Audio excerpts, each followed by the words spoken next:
Gloire à Dieu. Merci, mon Dieu, pour ce temps de louange, d'adoration qu'on a eu ensemble. C'était merveilleux. Et la prière, merci, Pasteur Charlie. Gloire à Dieu. Frères et sœurs, on s'en va. Nous allons vers Noël. Au milieu de cette pandémie qu'on a connue depuis le mois de toute l'année, depuis le mois de mars. Et la pandémie a été terrible pour le monde entier, frères et sœurs. Elle nous a arraché des bien-aimés.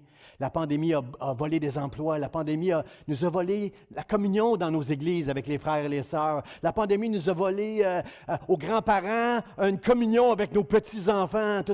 Vous savez, la pandémie a fait beaucoup de mal. Mais une chose que la pandémie ne peut pas toucher, frères et sœurs, c'est le sens de Noël. Seulement, les chrétiens vont passer un très joyeux Noël cette année, malgré la pandémie, parce que Dieu nous a donné son Fils Jésus. C'est ça le sens de Noël. C'est pas les parties, c'est pas les rassemblements, c'est pas de... Comprenez, le Noël, c'est Jésus. L'amour de Dieu manifesté au travers de Jésus, car Dieu a tant aimé le monde qu'il a donné son Fils, afin que quiconque croit en lui ne périsse point, mais qu'il ait la vie éternelle. Alors, ça a l'air très, très dur de dire ça, frères et sœurs, mais il y a seulement aux chrétiens cette année qu'on peut dire « Joyeux Noël ». Dites pas ça aux gens dans le monde.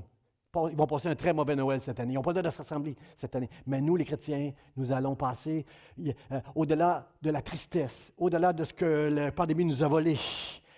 La pandémie ne peut pas nous voler Jésus dans notre cœur. Elle ne peut pas l'enlever de notre cœur. Elle ne peut pas. Et nous allons, la semaine prochaine, je vais prêcher sur Noël et nous allons avoir aussi un Zoom le 24 décembre ensemble pour vraiment, ensemble, s'échanger des vœux et entendre des témoignages. Je vais permettre aux gens qui vont être sur le Zoom de nous dire quelque chose que Jésus a fait pour eux cette année, malgré la pandémie. On va s'encourager les uns les autres pendant ce Zoom-là. Le 24 décembre, 10h le matin, c'est un rendez-vous. Après ça, on est dans la COVID, après la COVID, qu'est-ce qu'on fait? C'est ça la série, c'est le dernier message de cette série. Qu'est-ce qu'on va faire après la COVID? Frères et sœurs, j'espère que je vais essayer de faire un résumé de tous les messages ce matin que j'ai prêchés. Qu'est-ce que cette pandémie a causé beaucoup de mal. Mais il y a du mal, Dieu est capable de faire le bien. Il faut, frères et sœurs, qu'au travers de cette pandémie, l'Église puisse avoir les yeux sur Jésus, faire une introspection, et après la pandémie, au nom de Jésus-Christ, on va gagner des âmes. Au nom de Jésus-Christ, on va être la lumière dans ce monde. Au nom de Jésus-Christ, on va faire l'œuvre que Dieu attend de son Église, frères et sœurs. Alors ce matin, on va regarder un texte ensemble dans Marc, le chapitre 2, versets 9 à 11. Le texte nous dit, c'est Jésus qui est dans une maison à Capernaum. Il est dans une maison, il y a des scribes, il y a des gens, il y a tout ça, quelques disciples avec lui. Et il va dire, lequel est le plus aisé de dire, qu'est-ce qui est plus facile là? De dire au paralytique, tes péchés sont pardonnés, ou de dire, lève-toi, prends ton lit et marche. Or, afin que vous sachiez que le Fils de l'homme a sur la terre le pouvoir de pardonner les péchés, je te l'ordonne, dit-il au paralytique, lève-toi, prends ton lit et va dans ta maison. Gloire à Dieu. Et le paralytique s'est levé, a pris son lit et est allé dans sa maison. Quelqu'un dit gloire à Dieu pour ça. Frères et sœurs, on connaît cette histoire beaucoup, là, si vous êtes chrétiens depuis quelques années. J'ai déjà prêché sur ce passage-là, mais ce matin, c'est autre chose. Ce matin, j'aimerais encourager l'Église avec ce passage-là à se lever pour glorifier le nom de notre Seigneur Jésus-Christ. Frères et sœurs, ce texte-là, c'est Jésus qui revient à Capernaum, dans une maison. C'est une maison où il est habitué. Le texte dit il était à la maison.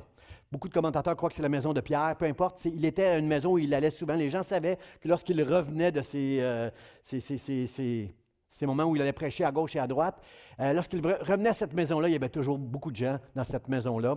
Et Jésus était là dans cette maison-là, et il y avait des scribes et des pharisiens qui étaient là, qui suivaient Jésus. C'est pas Jésus qui suivait les pharisiens. Les scribes et les pharisiens suivaient Jésus. Essayaient toujours de trouver une parole qui va sortir de sa bouche pour le coincer. Là. Jésus a dit ça. Là. Alors les scribes et les pharisiens étaient toujours là, pas pour les bonnes raisons, bien qu'ils entendaient l'Évangile quand même. Les pharisiens, les scribes qui faisaient du mal à Jésus étaient certainement confrontés dans leur cœur, mais refusaient de mettre leur foi, leur confiance en Jésus-Christ. Alors, le contexte de toute cette histoire-là, c'est que Jésus est là dans la maison Et à un moment donné, on entend du bruit sur le toit, malgré. Il y a une foule devant la porte, il y a une foule aux fenêtres, il y a une foule partout, impossible d'entrer dans la maison. Il y a 4 amis d'un paralytique qui ont décidé, on va aller à Jésus. On va aller porter notre ami Jacques à Jésus. Alors, ils prennent le paralytique, ils l'emmènent jusqu'à Jésus, mais il y a tellement de monde autour de la maison, Jésus est là.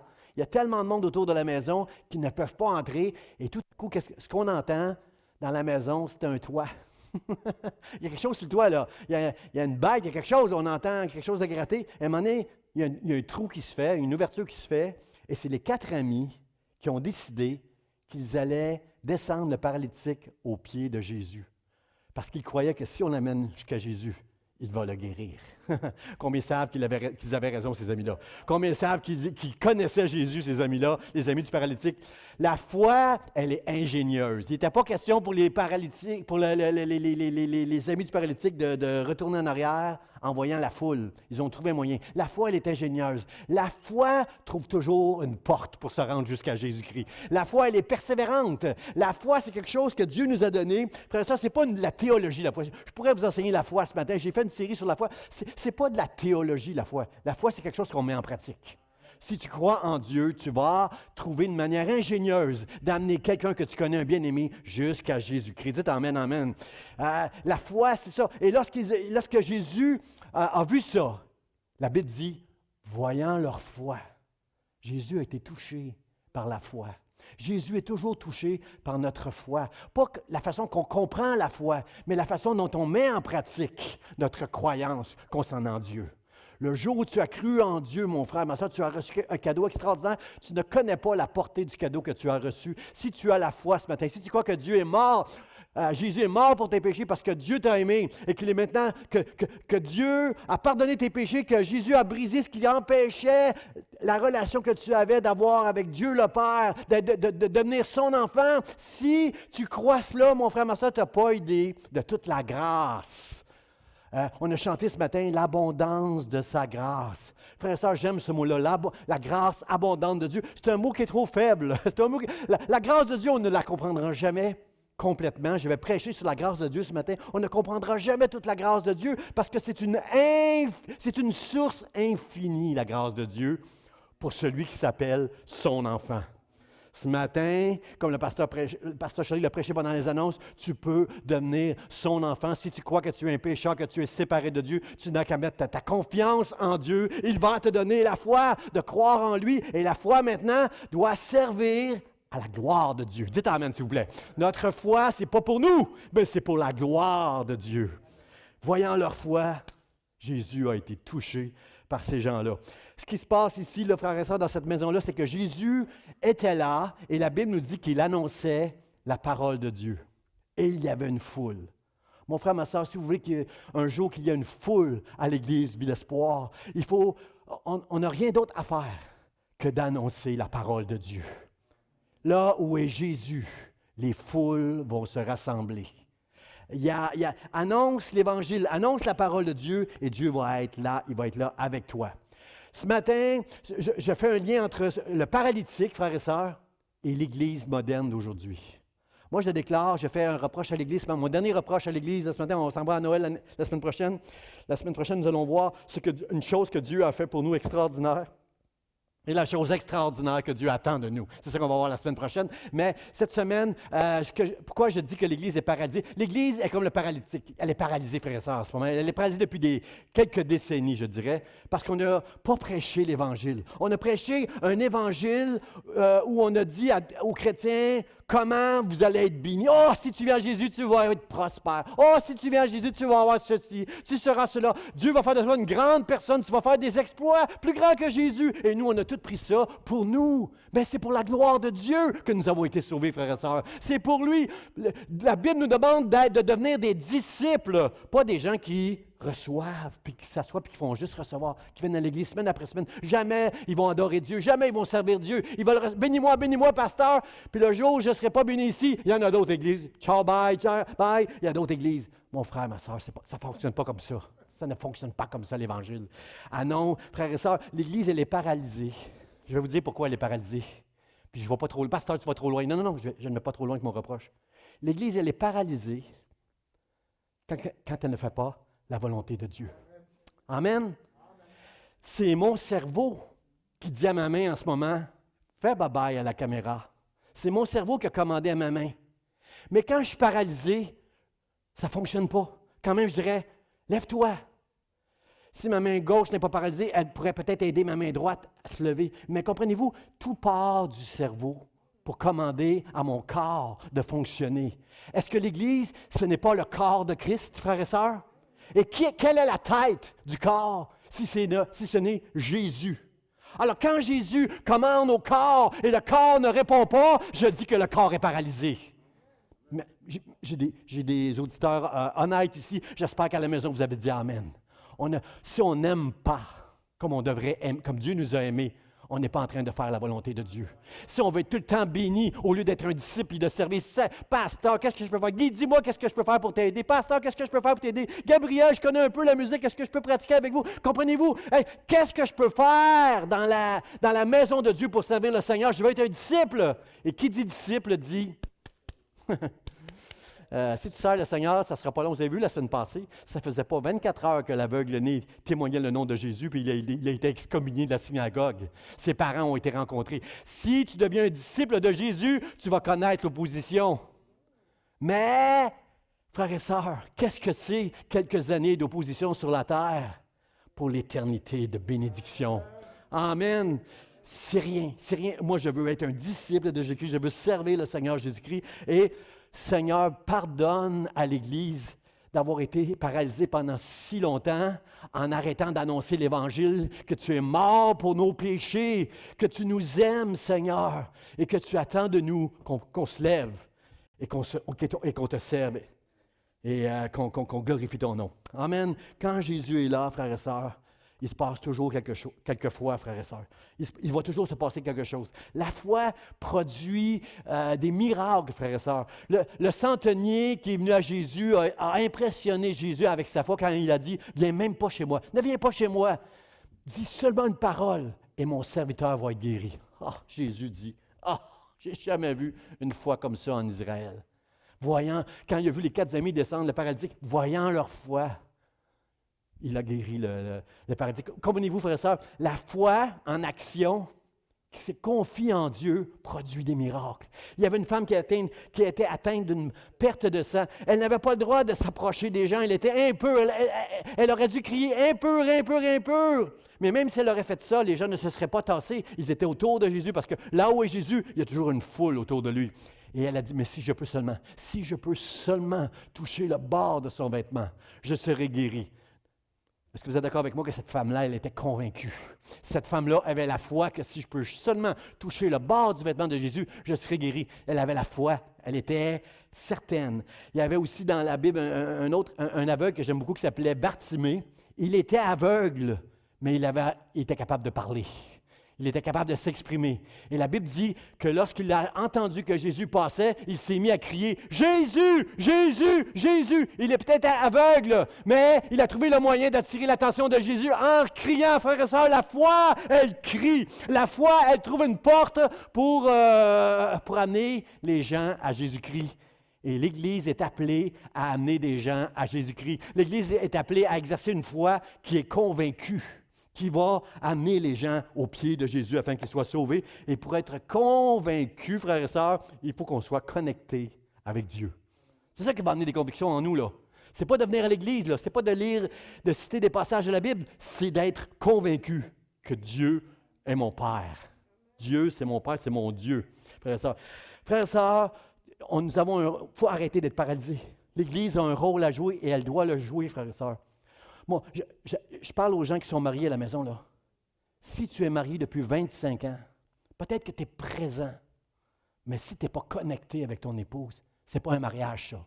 Monsieur, ne te marie pas si tu ne veux pas jouer le rôle d'un mari, d'un homme qui va prendre soin de sa femme, d'un homme qui va respecter sa femme, qui va bénir sa femme, qui va élever sa femme, qui va en prendre soin.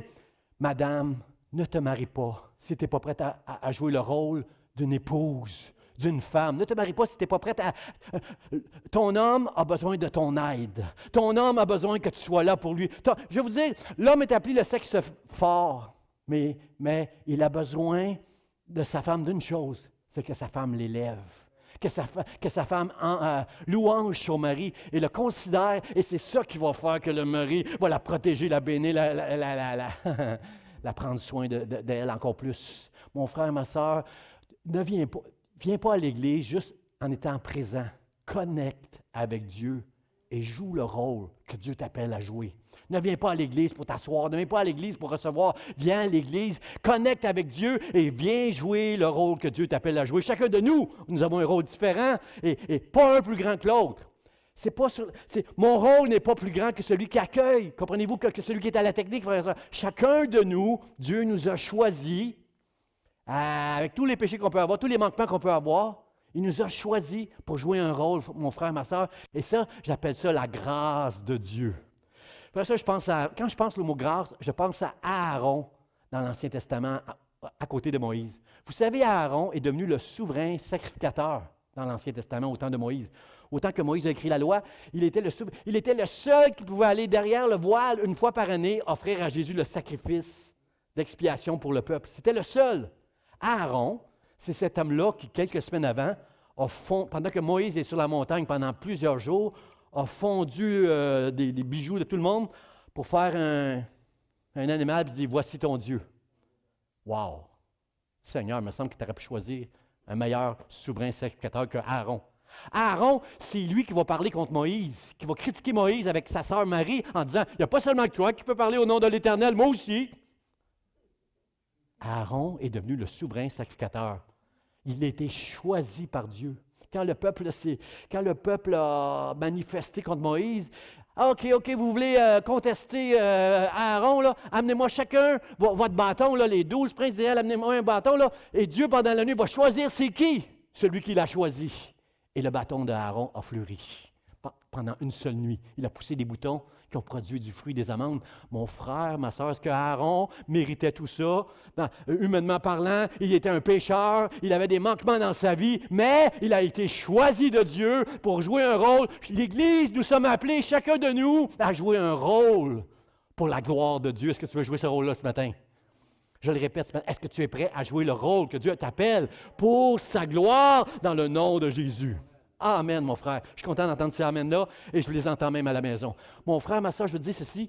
Ce qui me touche le plus dans toute cette histoire-là, ce qui me touche le plus, pour moi, le centre de toute cette histoire-là, c'est quand Jésus a dit au paralytique, « Mon enfant ». On a chanté tantôt « Tu es mon Père », puis ça m'a bouleversé. Parce que je savais ce que j'allais prêcher. Mon enfant, tes péchés sont pardonnés. Et que j'aime. Quand j'ai lu ce texte-là, du verset Marc chapitre 2, du verset 1 à 12, ce passage-là, là, au milieu, là, m'a bouleversé. J'ai arrêté là, de faire marcher ma tête. Là. Seigneur, quelle différence dans nos vies quand on entend toi, Dieu qui est saint, parfait, dire à moi, j'entends mon enfant, quand j'entends ça, je suis, comme on dit au Québec, flabbergasté, quelque chose de même, là, je ne sais pas comment le dire même, mais je suis renversé. C'est difficile pour moi d'entendre ça. Mon enfant, quand je sais que moi, je ne suis pas parfait. Comprenez-vous? À cause de ma nature pécheresse, c'est difficile pour moi d'entendre mon enfant. Jésus a dit à ce paralytique, « Mon enfant, tes péchés sont pardonnés. » La première, comprenez-vous? C'est un paralytique. Ses amis auraient eu envie de dire, « Excuse-moi, Jésus, mais on a fait tout ce travail-là, là, pas pour entendre dire, « Mon enfant, tes péchés sont pardonnés. » Si on l'amène jusqu'à toi, c'est qu'on croit qu'il peut ressortir d'ici sur ses deux jambes, guéri. Seigneur, c'est pas ça qu'on veut entendre. Nous, ce qu'on veut, c'est une guérison physique. Mais j'aime Dieu parce qu'il a vu le besoin premier du paralytique qui n'était pas, premièrement, sa paralysie.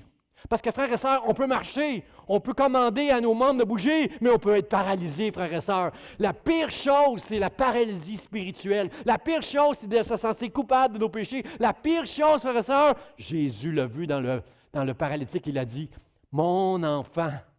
Il a mis en premier sa position dans le ciel avant de gérer sa condition sur la terre.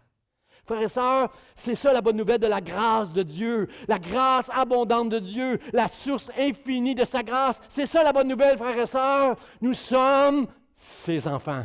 Mon fils, ma fille, mon enfant. C'est notre position avant notre condition, frères et sœurs. C'est ça la bonne nouvelle, frères et sœurs.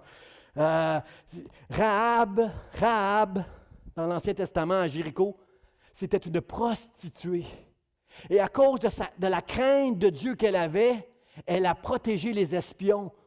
Et frères et sœurs, sa crainte de Dieu, c'est parce qu'elle avait la foi en Dieu.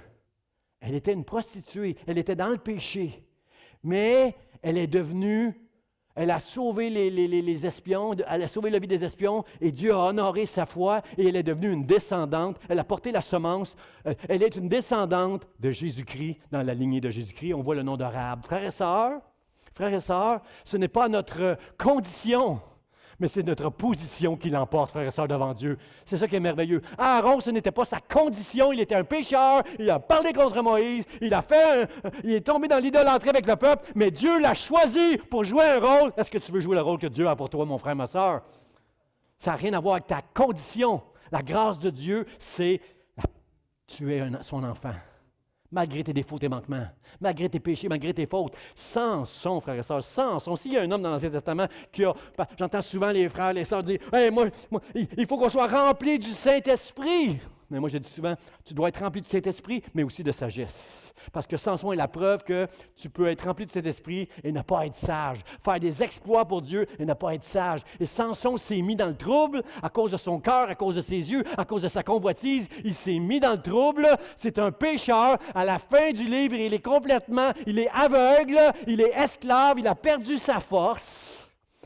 Mais lorsqu'il se lève et qu'il dit, il fait cette prière dans le temple avec tous ses ennemis qui sont là, lorsqu'il est dans le temple et qu'il dit à Dieu, Seigneur, Seigneur, Seigneur, souviens-toi de moi. Dieu ne regarde pas la condition, mais il regarde sa position.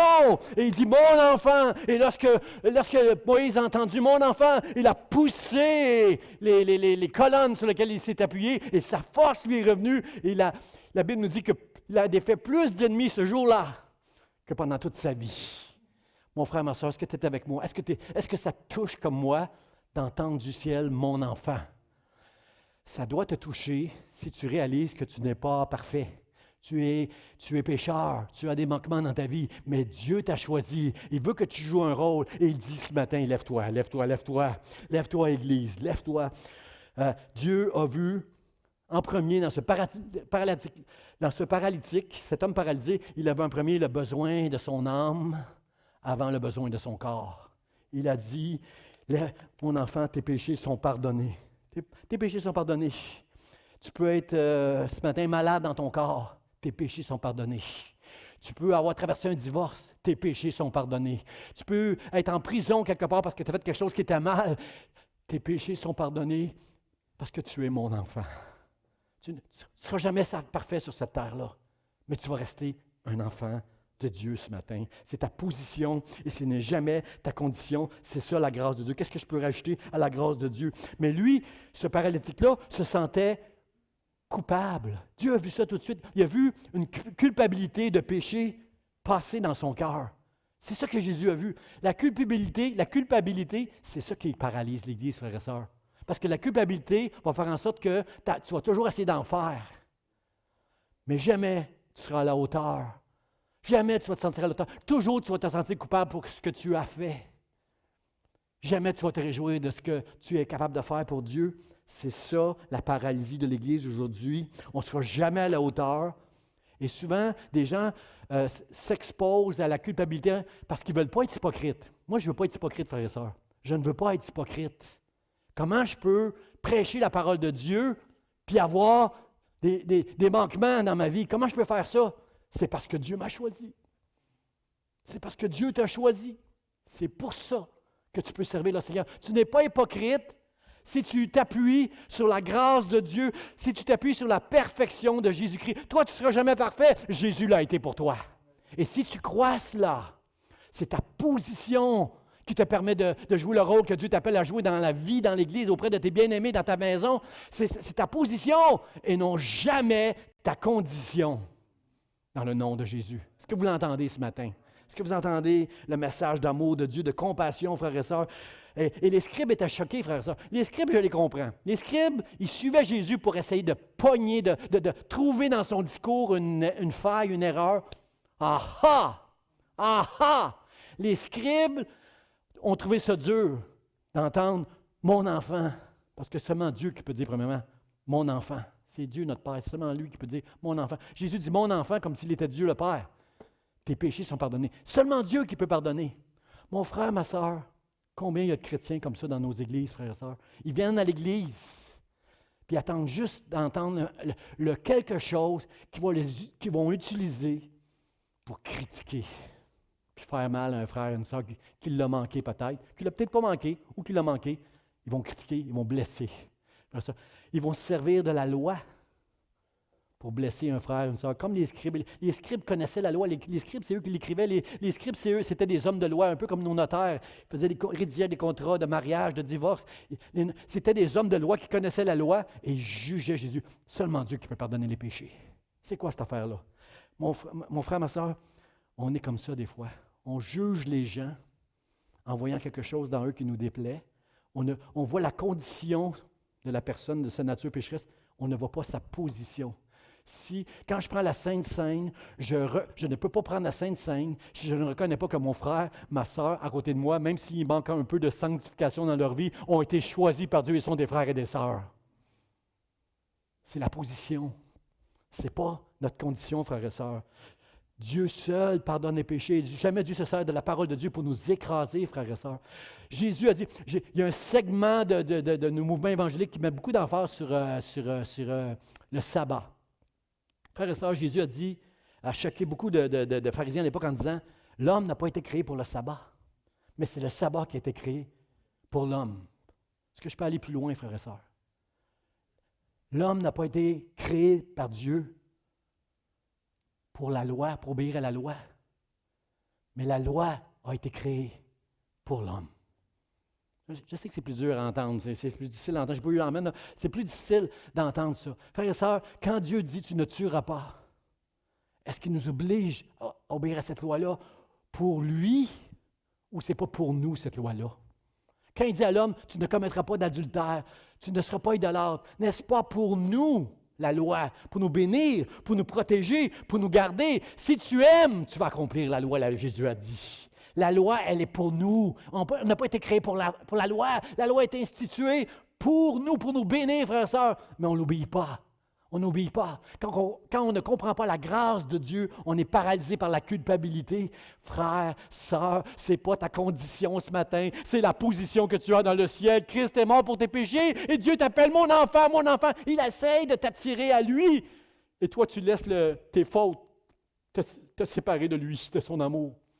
Mon frère, ma sœur, tout le monde a besoin d'un père, d'une mère, tout le monde a besoin de ça. Et la vie nous brise, la vie brise les familles, il y a des enfants même qui n'ont pas de père, qui n'ont pas de mère. Mon frère, ma sœur, Dieu te dit, viens mon enfant, tes péchés sont pardonnés.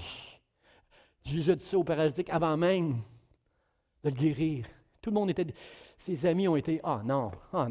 Il dit, tes péchés, on a tout fait ça pour entendre, tes péchés sont pardonnés. Seigneur, guéris-le. Alors, comprenez-vous, frères et sœurs, Jésus a vu ça. Jésus a vu ça. Et en plus, Jésus a montré qu'il était non seulement comme le Père, en pardonnant les péchés, il a montré aussi sa puissance en guérissant le malade. Il a montré aussi son omniscience. Parce que les scribes, lorsqu'ils ont dit seulement Dieu qui peut ils blasphèment, seulement Dieu qui peut pardonner les péchés. Quand la Bible nous dit que Jésus a lu dans leur cœur. Ils ne l'ont pas dit avec leur bouche. Ils l'ont pensé avec leur cœur.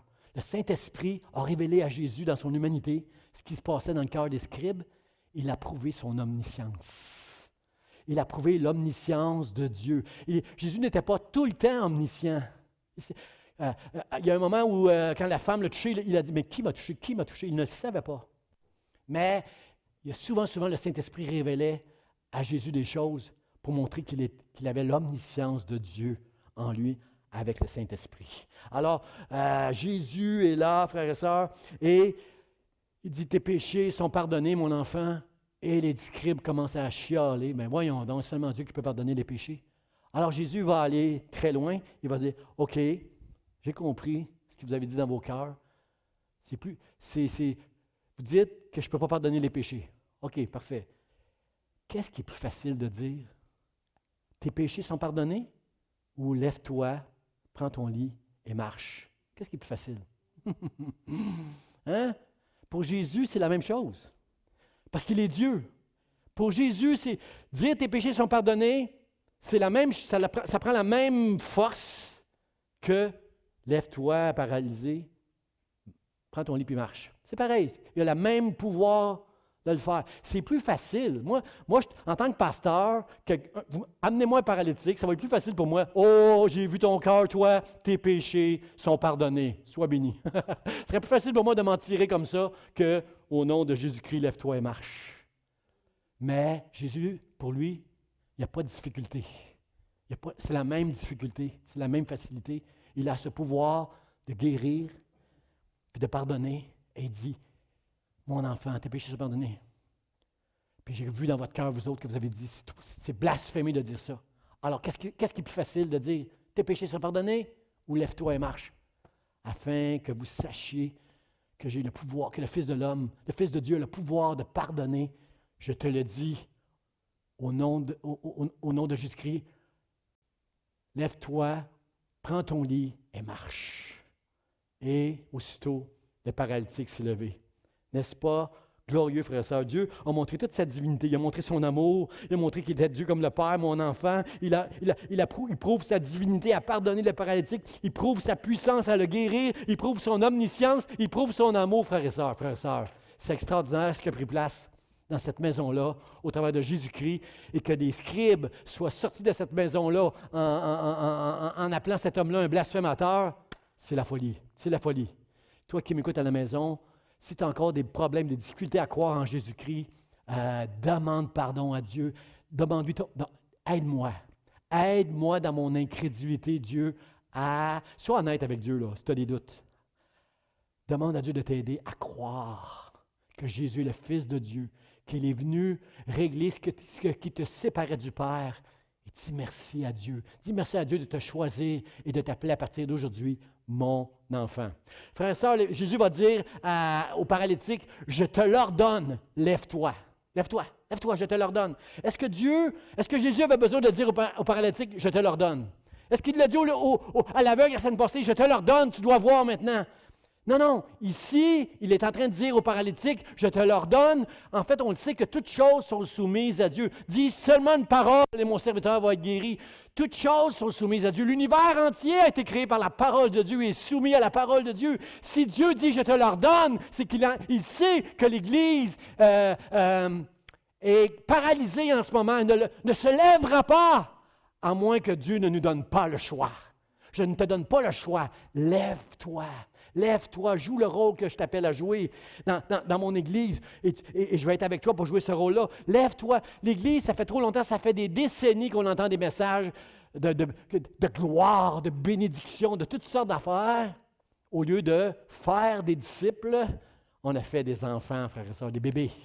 Bénis-moi, sinon je m'en vais. Bénis-moi, pasteur. Alors, frères et sœurs, à la piscine de Bethesda, il y avait un homme qui était paralysé depuis 38 ans. Puis lorsque Jésus lui a dit, veux-tu être guéri? Seigneur, personne, moi, pour m'acheter. Comprenez-vous, il y a une discussion au lieu de dire juste oui. Quand ça fait trop longtemps qu'on est paralysé, quand ça fait trop longtemps qu'on ne joue pas le rôle que Dieu nous appelle à jouer, c'est difficile. La culpabilité et toutes sortes d'autres raisons vont nous paralyser le temps. Quand on accepte les choses, c'est comme ça dans l'Église aujourd'hui, on ne témoigne plus, c'est comme ça, pasteur, qu'est-ce que je vous dis? Avant, on avait la puissance de cet esprit, maintenant, on l'a moins. On trouve toutes sortes d'excuses pour ne pas jouer le rôle que Dieu nous appelle et amener des gens dans le monde jusqu'au pied de Jésus-Christ. On va trouver des excuses, frères et sœurs, mais est-ce qu'on peut entendre ce matin Jésus qui dit, je te l'ordonne, lève-toi. Église, vie d'espoir, lève-toi. Frères et sœurs, quand Dieu a parlé à Jonas, lève-toi, va-t'en à Ninive, est-ce que Jonas l'a fait? Non, il ne l'a pas fait. Il était paralysé par la peur d'aller à Ninive. La peur, la culpabilité peuvent nous paralyser, frères et sœurs. Néanmoins, Dieu nous dit ce matin à l'Église, à son Église avec un grand E, et à l'Église d'espoir, lève-toi et marche pour moi. Serre-moi.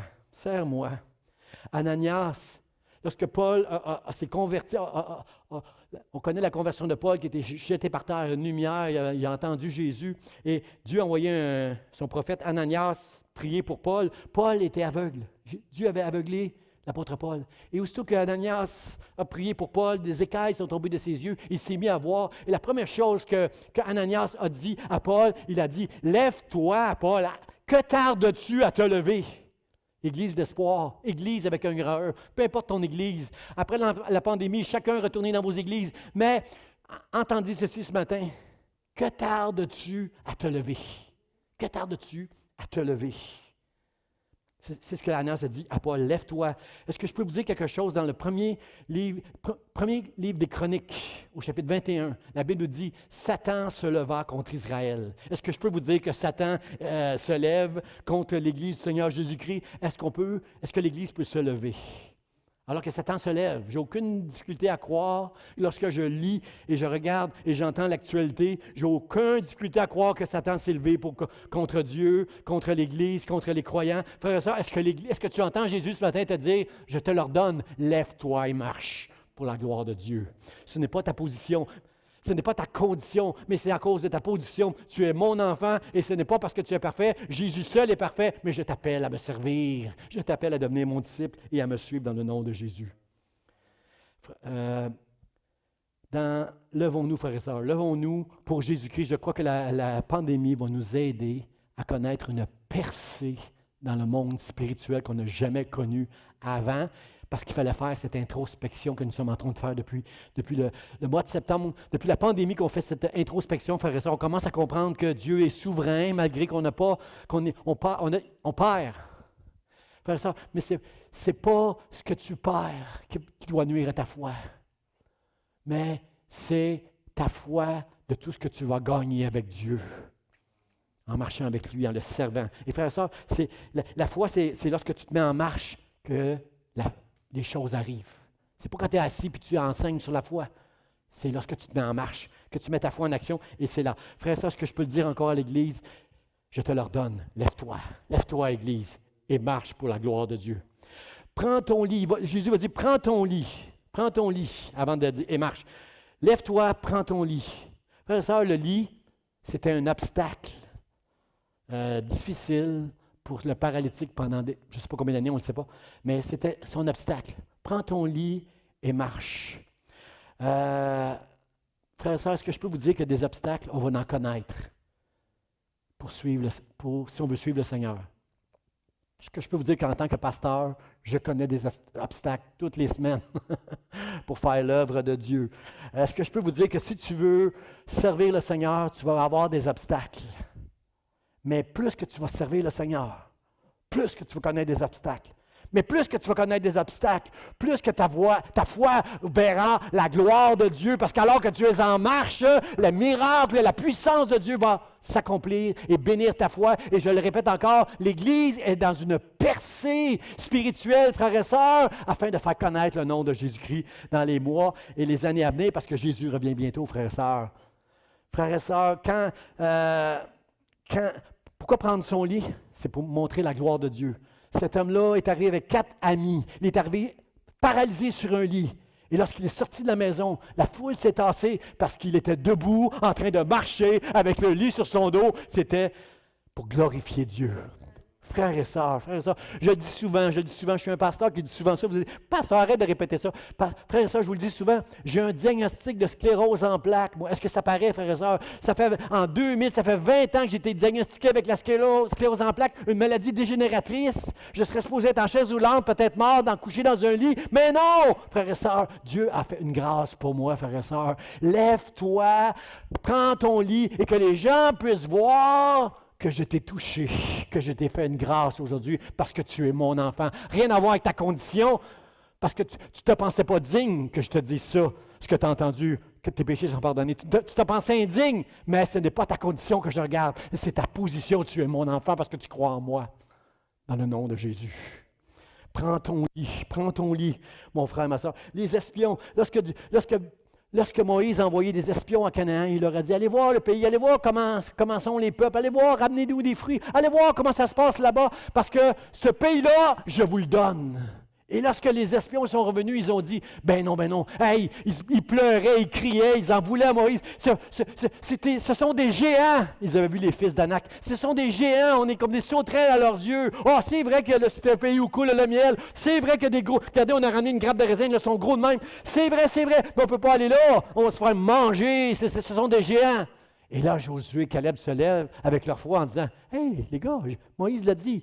On est allé là faire une reconnaissance. Mais Moïse nous l'a dit, Dieu a dit à Moïse, ce pays-là, je vous le donne. Est-ce que, frères et sœurs, est-ce que vous comprenez qu'à l'Église, vie d'espoir, Dieu nous donne Montréal-Est. Dieu nous donne l'endroit où tu demeures, même si tu demeures à Montréal, à Laval, à Rivière-des-Prairies, Dieu te donne ce territoire, mon frère, ma soeur. Tu vas connaître des obstacles, mais c'est ta foi en action qui va voir la gloire de Dieu, non pas à cause de ta condition, tu es un pécheur, tu es une pécheresse, mais à cause de ta position, tu es un fils et une fille de Dieu, tu es mon enfant.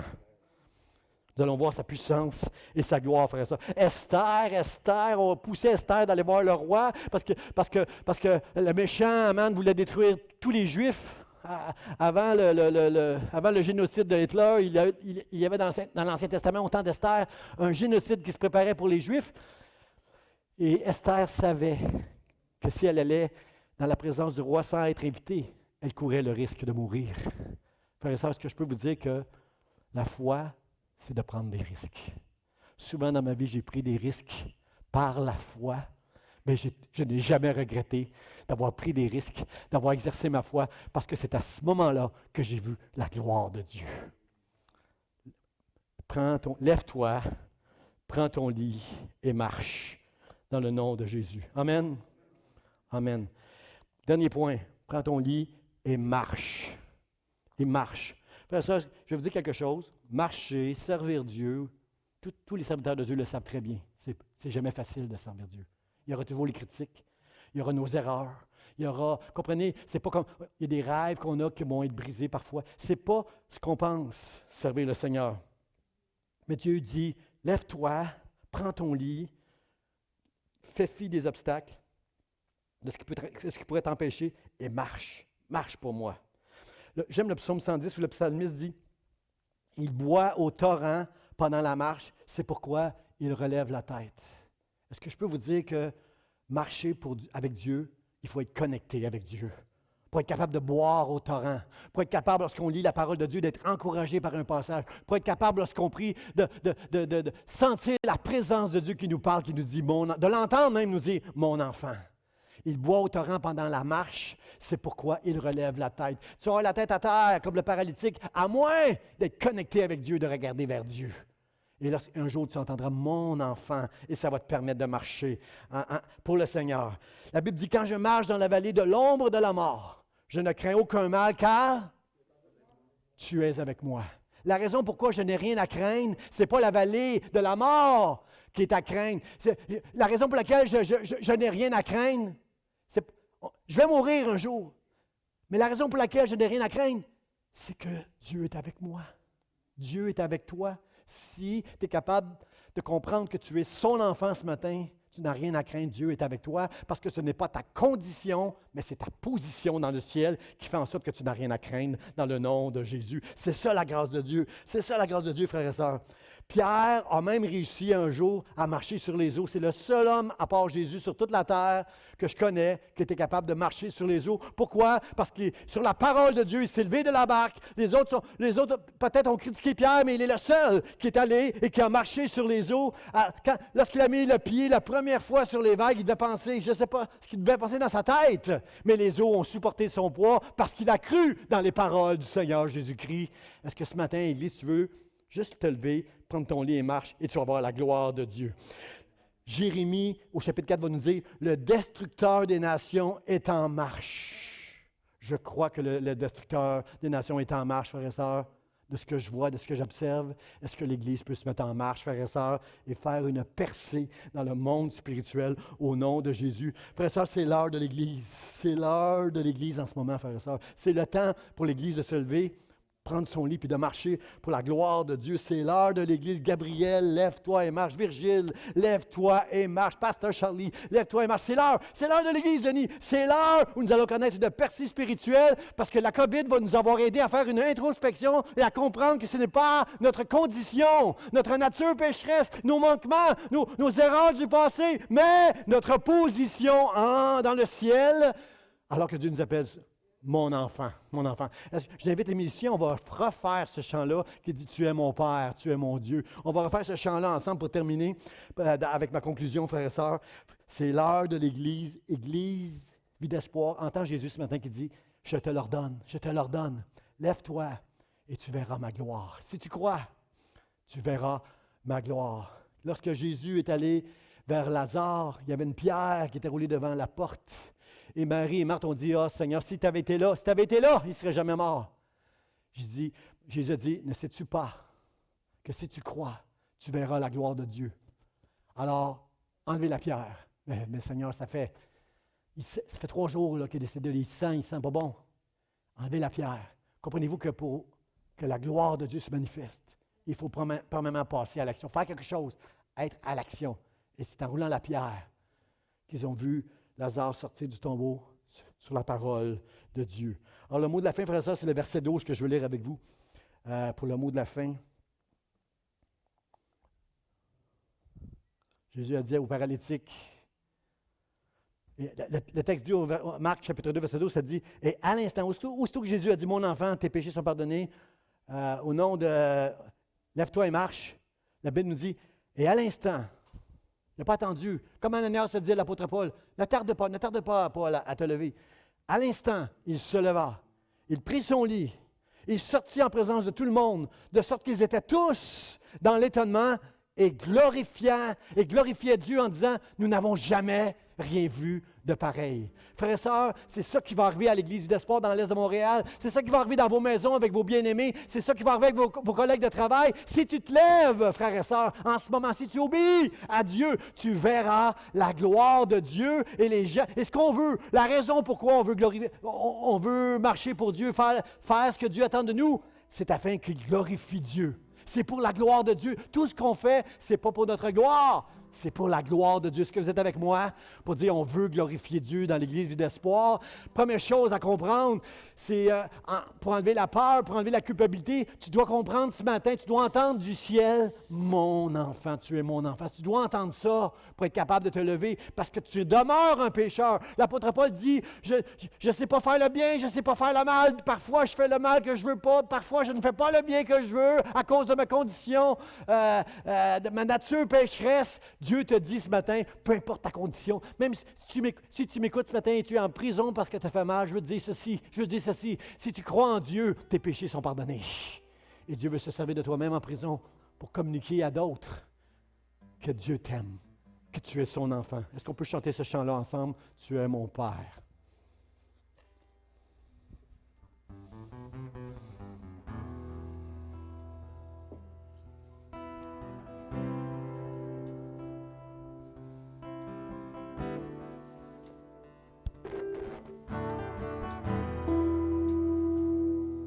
Tu es mon Père, Oh, tu es mon roi, tu es celui en qui je crois. En qui je crois. Tu es mon Père, Tu es mon Père. tu es mon roi, Oh, tu es celui en qui je crois. Oui, tu es mon Père, tu es mon Père, tu es mon roi, tu es celui en qui je crois. Oui, tu es mon Père, tu es mon Père, mon Père. tu es mon roi, tu es celui en qui je crois. Et quand le jour se lèvera, même se lèvera pour t'adorer. Et quand la nuit tombera, je serai blotti tout contre toi. Quand tu es digne d'être adoré, tu es digne d'être magnifié. Quand le jour se lèvera, même se lèvera pour t'adorer. Et quand la nuit tombera, je serai blotti tout contre toi. Quand tu es digne d'être adoré, tu es digne d'être magnifié. Tu es digne d'être magnifié. Oui, tu es digne d'être magnifié. Tu es digne d'être magnifié.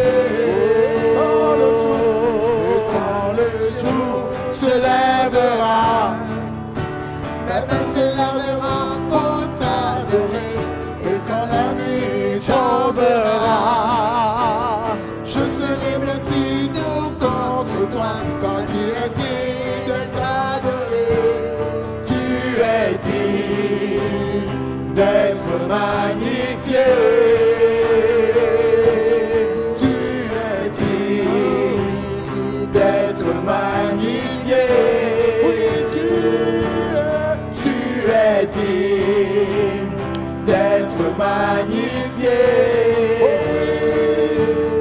Tu es digne d'être magnifié.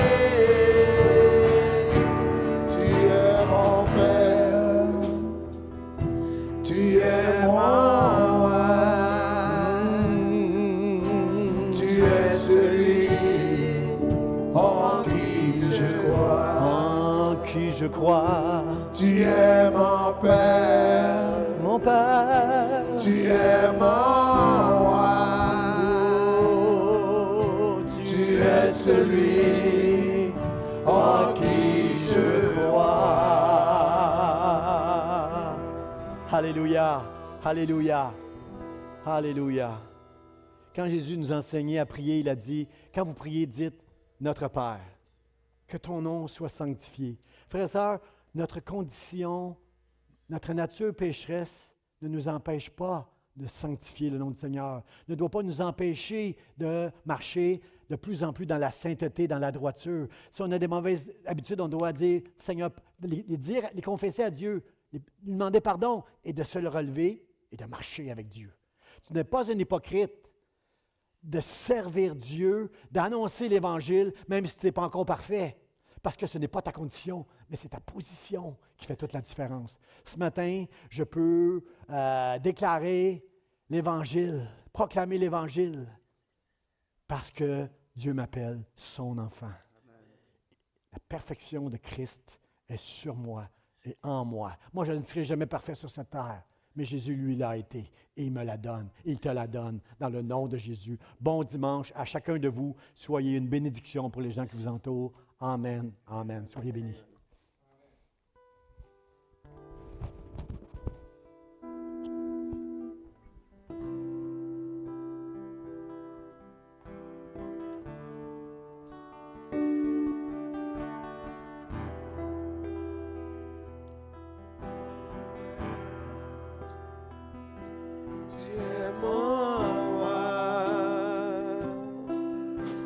Tu es celui en qui je crois. Merci Seigneur.